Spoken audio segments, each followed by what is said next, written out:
اللہم صلی علی سیدنا و مولانا محمد رسولہ النبی الامی وعلی آلہ واصحابہ وذریاتہ علیہم اجمعین۔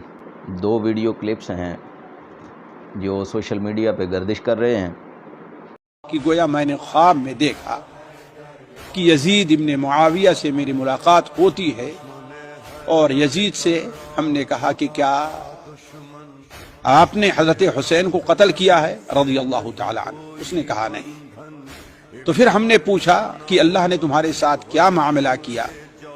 تو یزید نے جواب دیا کہ اللہ تعالی نے مجھے معاف کیا اور جنت میں داخل کیا۔ جناب ارشاد فرما رہے تھے کہ میں نے یزید کو خواب میں دیکھا ہے، اور وہ جب خواب آیا تو میں نے اس سے پوچھا کہ کیا تم نے حسین علیہ السلام کو قتل کیا ہے؟ تو اس نے کہا جی میں نے نہیں کیا۔ تو پھر میں نے پوچھا کہ بتاؤ اللہ کی ذات نے تمہارے ساتھ کیا معاملہ کیا ہے اس بارے میں؟ تو اس نے کہا ہے کہ اللہ کی ذات نے مجھے معاف کر دیا ہے اور مجھے جنت میں داخل کر دیا ہے۔ پہلی بات تو یہ ہے کہ میں پوچھنا یہ چاہوں گا کہ جب وہ آپ کے خواب میں آیا تو آپ نے اس کو پہچانا کیسے کہ یہ یزید ہے؟ پہلی بات تو یہ ہے کہ آپ کی کوئی رشتہ داری ہے اس سے، یا آپ کا کوئی شجرہ نسب اس سے ملتا ہے، یا آپ اس کے خاندان سے ہیں؟ آپ کو کیسے پتہ چلا کہ یہ یزید ابن معاویہ ہے؟ دوسری بات یہ ہے کہ جب وہ اس نے کہا کہ میں نے حسین کو قتل ہی نہیں کیا، تو پھر گناہ کیسا، معافی کیسی اور جنت کیسی؟ یعنی جس گناہ کی وجہ سے اس کی جہنم کا یا اس کی جنت کا فیصلہ ہوتا ہے وہ تو امام حسین امام علی مقام علیہ السلام کا قتل ہے جو اس نے کیا ہے۔ تو پھر وہ اگر وہ جنت میں چلا گیا ہے اور اللہ کی ذات نے معاف کر دیا تو پھر گناہ ہی کوئی نہیں، تو معافی کس چیز کی؟ دوسری بات یہ ہے کہ ہم نے کبھی یہ نہیں کہا، اور علماء اہل سنت اور تاریخ اہل سنت میں کبھی کسی نے یہ نہیں کہا کہ یزید نے خود امام حسین علیہ السلام کو قتل کیا۔ اس کی فوجوں نے کیا ہے، جس کو اس نے ذمہ داری دی تھی، عبید اللہ ابن زیاد، وہ جس کو اس نے ذمہ داری دی تھی انہوں نے قتل کیا۔ لیکن ہم کیوں کہتے ہیں کہ یزید نے قتل کیا ہے؟ اس کی بھی وجہ ہے۔ اس کی وجہ یہ ہے، میں دلیل کے طور پر سورہ القصص اس کی آیت نمبر 4 وہ آپ حضرات کے سامنے تلاوت کرتا ہوں کہ فرعون جو ہے وہ زمین میں متکبر اور سرکش ہو گیا تھا، متکبر ہو گیا تھا، سرکش ہو گیا تھا، اور پھر اس نے لوگوں کو مختلف گروہوں میں تقسیم کرنا شروع کر دیا، لوگوں کو مختلف گروہوں میں بانٹ دیا، اس نے تقسیم کر دیا۔ پھر وہ کیا کرتا تھا کہ اس نے یذبح ابناءہم، وہ تمہارے بیٹوں کو ذبح کرتا تھا، ویستحیی نساءہم، اور تمہاری جو عورتیں ہیں، خواتین ہیں، بچیاں ہیں، ان کو وہ زندہ چھوڑ دیتا تھا۔ اب قرآن مجید فرقان حمید کی یہ جو ایک آیت مبارکہ ہے یذبح ابناءہم، یہ یذبح جو ہے یہ صیغہ ہے واحد کا صیغہ ہے، اور واحد کا صیغہ ہونے کے بعد اس کا جو فاعل ہے وہ فاعل خود فرعون ہے۔ تو اللہ رب العزت کی ذات نے فرعون کو فاعل بنایا اور واحد کا صیغہ استعمال کیا، اور فرمایا یذبح ابناءہم، وہ تمہارے بیٹوں کو ذبح کرتا تھا۔ اب مجھے بتائیں، تاریخ اٹھا کر دیکھ لیں، کیا کسی ایک بچے کا بھی اس نے فرعون نے اپنے ہاتھ سے گلا کاٹا ہے؟ کوئی ایک بچہ ایسا ہو کہ جس کو اس نے اپنے ہاتھوں سے ذبح کیا ہو؟ نہیں کیا، سارا کام اس کے کرندوں نے کیا ہے۔ جس کو بھی قتل کیا ہے، جس کی گردن کاٹی ہے، جو کچھ بھی کیا ہے وہ اس کے کرندوں نے کیا ہے، خود فرعون نے تو کسی کا گلا نہیں کاٹا۔ تو جب فرعون نے کسی کا گلا نہیں کاٹا تو اللہ رب العزت کی ذات نے کیوں یہ فرمایا کہ یذبح ابناءہم، وہ تمہارے بیٹوں کو ذبح کرتا تھا؟ اس لیے کہ اگر کرندے بھی کوئی عمل کریں تو اس کا وزن سارے کا سارا جاتا ہے حاکم وقت پر۔ تو جب یزید، اب یزید جو ہے اس نے تو ڈائریکٹ حکم دیا تھا عبید اللہ ابن زیاد کو، اور عبید اللہ ابن زیاد جو ہے اس نے کربلا میں جنگ بپا کی تھی امام حسین کے خلاف۔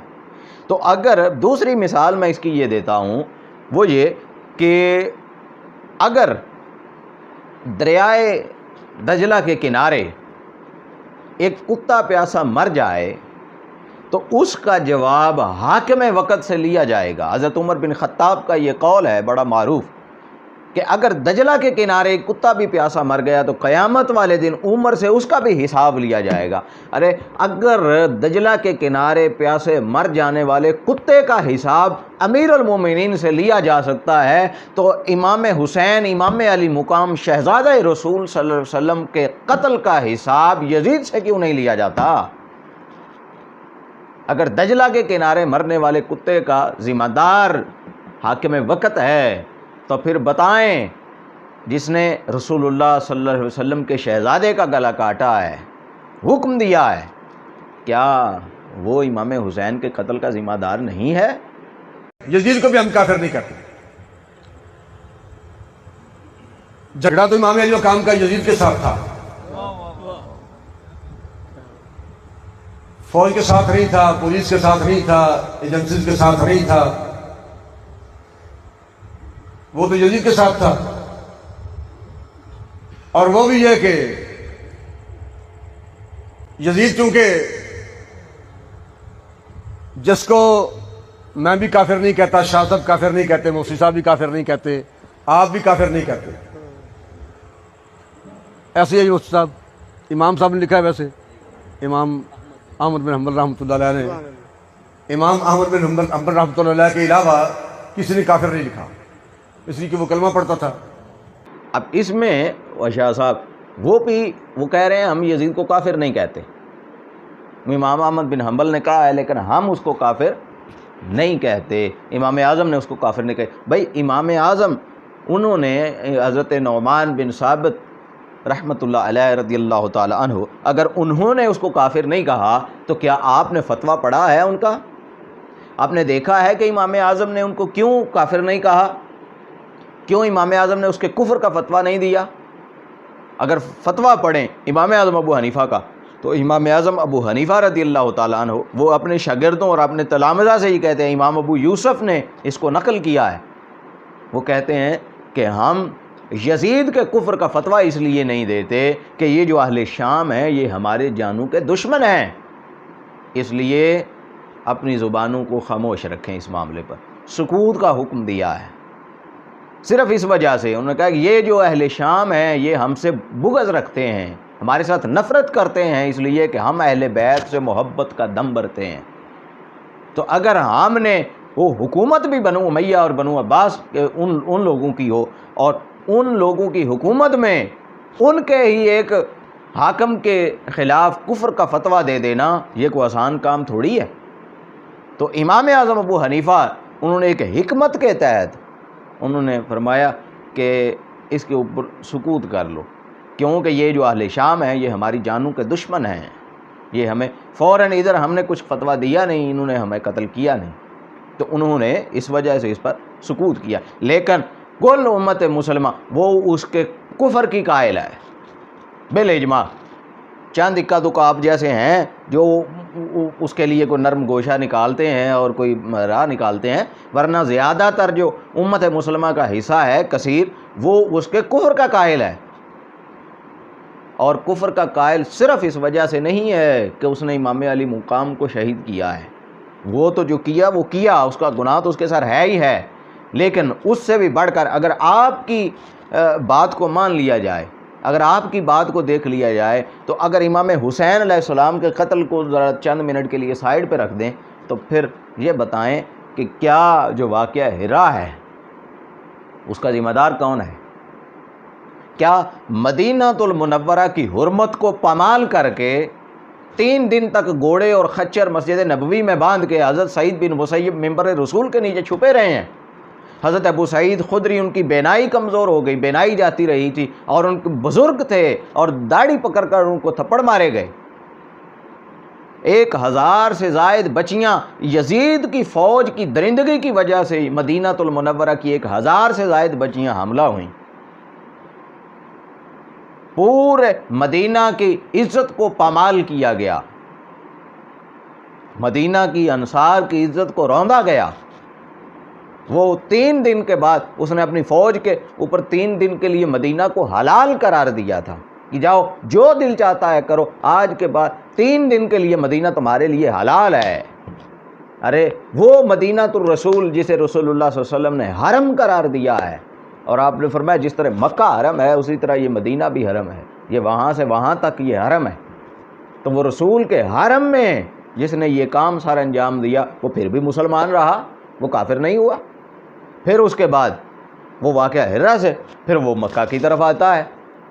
مکہ کی طرف اس کی فوجیں آتی ہیں، وہ آ کے تو جناب بیت اللہ پر سنگباری کرتی ہیں، بیت اللہ شریف کے غلاف کو جلا دیتے ہیں، منجنیقوں کے ساتھ گولے برساتے ہیں، اور کتنا حصہ بیت اللہ شریف کا وہ جل بھی جاتا ہے، وہ دیواریں گر جاتی ہیں. تو وہ یہ واقعہ کرنے کے بعد پھر بھی وہ مسلمان رہا. ناچ گانا شراب جوا زنا ہر چیز اس میں عام تھی. اسی لیے تو امام علی مقام اس کے خلاف نکلے تھے کہ ہر شریعت نے جس چیز کو حرام قرار دیا ہے اس نے ہر اس چیز کو حلال کر دیا تھا. تو کیا یہ ساری حرمتوں کو پامال کر کے وہ پھر بھی مسلمان رہا؟ میں آپ سے پوچھنا چاہتا ہوں کہ آپ نے برسر ممبر بیٹھ کر یزید کے کفر کے بارے میں تو لوگوں کو شک و شبے میں ڈال دیا، لیکن آپ اس کے ساری زندگی کو دیکھیں اور اس کے سارے احوال کو دیکھیں، کیا اس کے احوال مسلمانوں والے تھے؟ آپ تو تاریخ کی کتابیں اٹھائیں یا حدیث کی کتابیں اٹھائیں، آپ تو اس کا کلمہ ثابت نہیں کر سکتے. اس نے امام علی مقام کے لبوں پر چھڑی ماری، وہ مبارک لب جن کو رسول اللہ صلی اللہ علیہ وسلم چوسا کرتے تھے، ان لبوں پر چھڑی مار کے تو وہ کہتا ہے آج میرے وہ بدر والے لوگ جو اس وقت قتل ہو گئے تھے زندہ ہوتے تو دیکھتے کہ میں نے ان کا بدلہ کیسے لیا ہے. یہ کام کر کے پھر بھی وہ مسلمان رہا. آقا علیہ السلام کے گھر کی شہزادیوں کے ساتھ ظلم کیا ہے، وہ پھر بھی مسلمان رہا. کچھ خدا کا خوف کریں حضور، کچھ خدا کا خوف کریں. آپ کی جماعت کبھی تحفظ ناموس رسالت کے لیے نکلتی ہے، کبھی آپ کی جماعت گالم گلوچ کے لیے نکلتی ہے، کبھی ادھر. ہم تو اب ڈرتے ہیں بات کرتے ہوئے بھی کہ کہیں کوئی پتہ نہیں کہاں کس جگہ کو بندہ آ جائے اور آ کے لبیک یا رسول اللہ کا نعرہ لگائے اور ہمیں گستاخ کہہ کے تو ہم بے موت مر جائیں، وہ ہمیں اسی وقت قتل کر دے. تو خدا کا خوف کھائیں، امت کو پھاڑیں نہ، امت میں ایک وحدت رہنے دیں. خدا کا واسطہ ہے، میں آپ سے یہ کہتا ہوں کہ آپ امت کو محبت، یرغانگت، امن اور آشتی سکھائیں، نہ کہ آپ ممبروں پر بیٹھ کر ایسے معاملات پر گفتگو کریں جو متنازع ہیں امت کے درمیان. خدا کا خوف کریں. اللہ رب العزت کی ذات آپ کو ہدایت عطا فرمائے.